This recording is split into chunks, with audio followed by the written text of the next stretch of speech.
They sailed across the Atlantic, fierce, relentless, and armed with iron blades.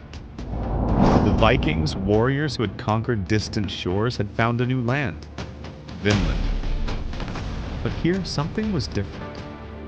The forests were thick, the rivers wild, and waiting in those shadows were warriors unlike any they had faced before.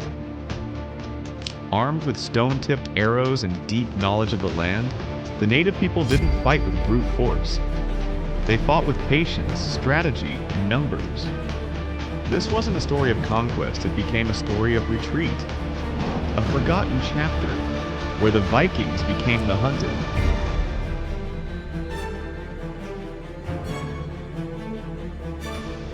Our story starts not with war, but with the wind.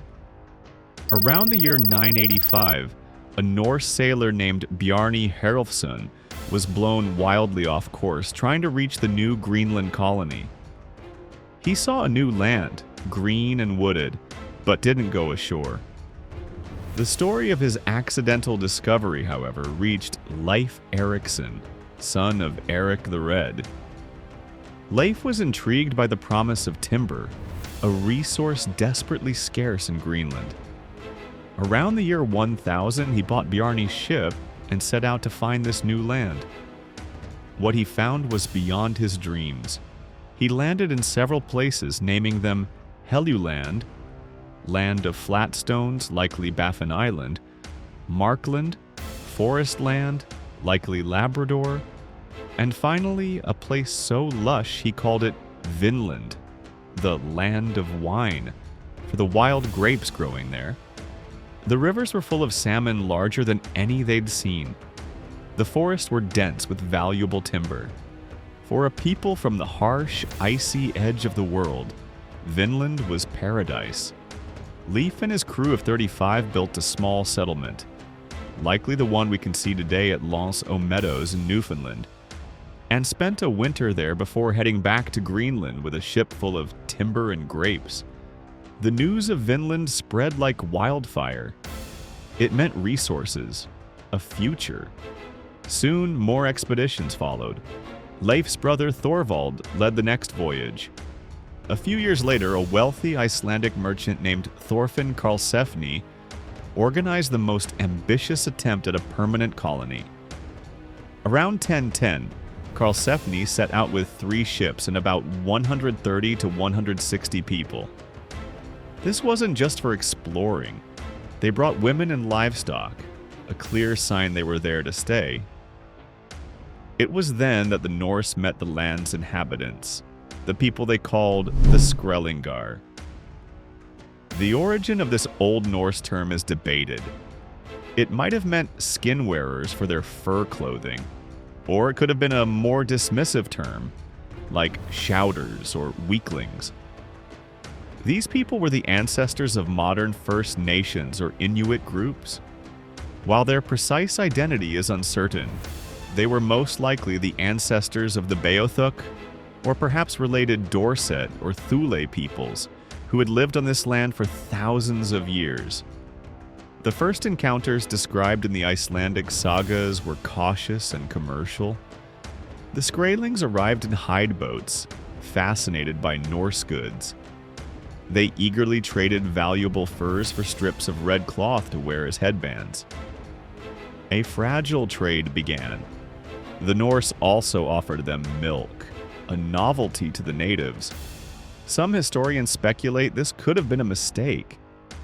If the indigenous people were lactose intolerant, as many are, the milk might have made them ill, which they could have interpreted as poisoning. However, this theory remains speculative. Critically, Thorfinn Karlsefni forbade his men from trading what the natives wanted most, their iron weapons. The indigenous warriors, who used tools of stone, bone, and wood, instantly recognized the power of metal. But Karlsefni knew that arming a potential rival was a terrible idea. This refusal created a tension that simmered just below the surface. The peace was thin, and it wouldn't take much to break it. The first recorded bloodshed between Europeans and the native peoples of North America wasn't a big battle, but a small, brutal act. It happened during Thorvald Eriksson's expedition. While exploring, Thorvald and his men found 9 native men sleeping under 3 hide canoes. For reasons the sagas don't explain, the Vikings attacked, killing 8 of them. 1 escaped to raise the alarm. The Norsemen knew what was coming. They retreated to a cape and prepared to fight. Soon, a swarm of hide boats poured out of a fjord and attacked. The natives let loose a storm of arrows before being driven off. Most of the Vikings, protected by their shields, were unharmed, but a single arrow found its mark flying between the ship's side and a shield, hitting Thorvald under the arm. As he lay dying, he reportedly told his men to bury him on the headland, where he'd hoped to build his home.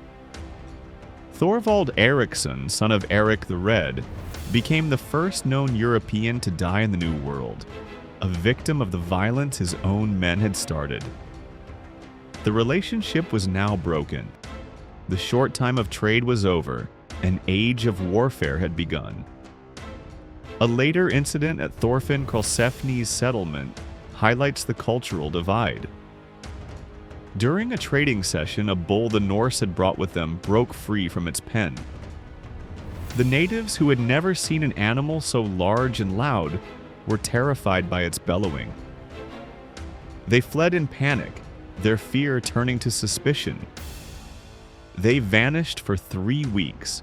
When they returned, they came as a war party. The sagas describe several skirmishes, painting a picture of settlers living under a constant threat of attack. The Norse were fearsome warriors, but they were a tiny group, at most a few hundred people, surrounded by a population that dramatically outnumbered them. They were isolated thousands of miles from any hope of reinforcement in a vast, unfamiliar land. The dream of Vinland was quickly becoming a nightmare. To understand why the Viking settlement failed, we have to look at how they fought. This wasn't a simple clash of advanced versus primitive. It was a collision of weapons, tactics, psychology, and environment. It's not about who had better gear, but who fought smarter in the world they were in. First, the Viking warrior. His greatest advantage was high-quality iron.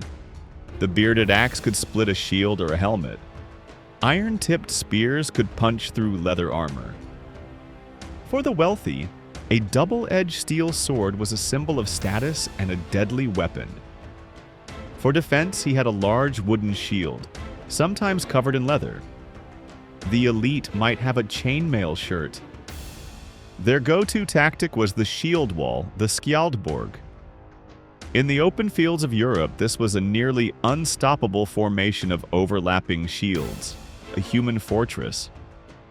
The Vikings were masters of the pitched battle. Now, let's look at the warriors they faced in Vinland. The Skrælings had no iron. Their weapons were made from the land. Stone-headed clubs, bone-tipped spears, and most critically, the bow and arrow. On paper, it seems like no contest. How can a stone point stand up to an iron blade? The answer is, it didn't have to. The Indigenous warriors never fought the Vikings on their terms.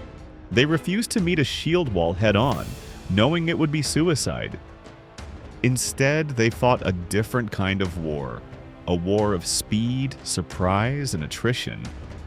Their main tactic was the hit-and-run raid. They were masters of their environment, knowing every creek and thicket of the dense North American forest.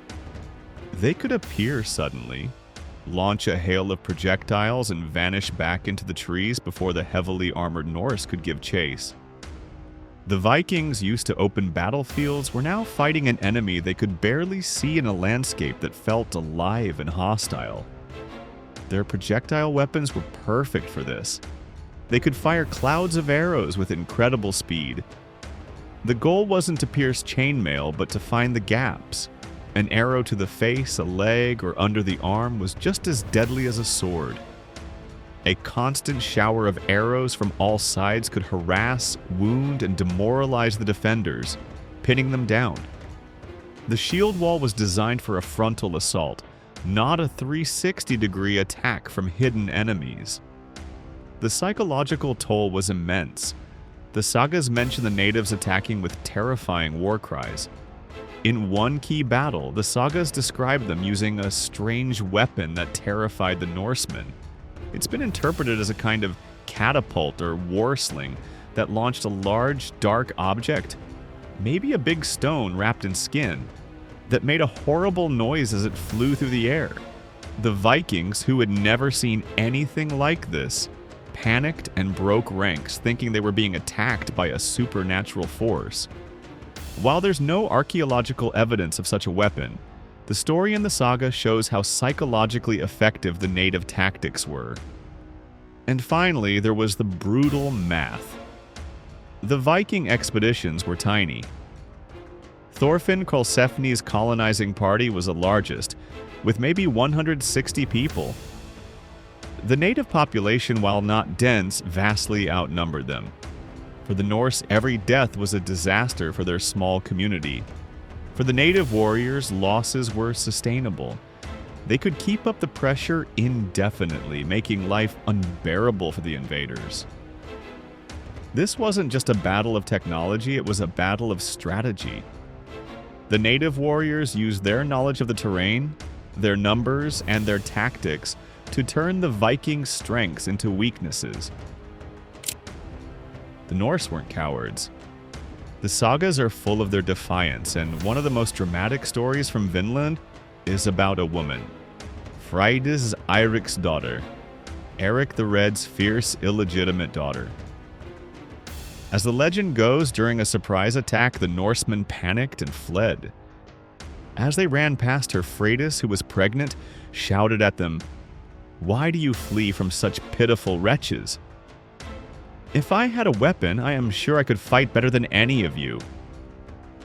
She grabbed a sword from a dead Norseman.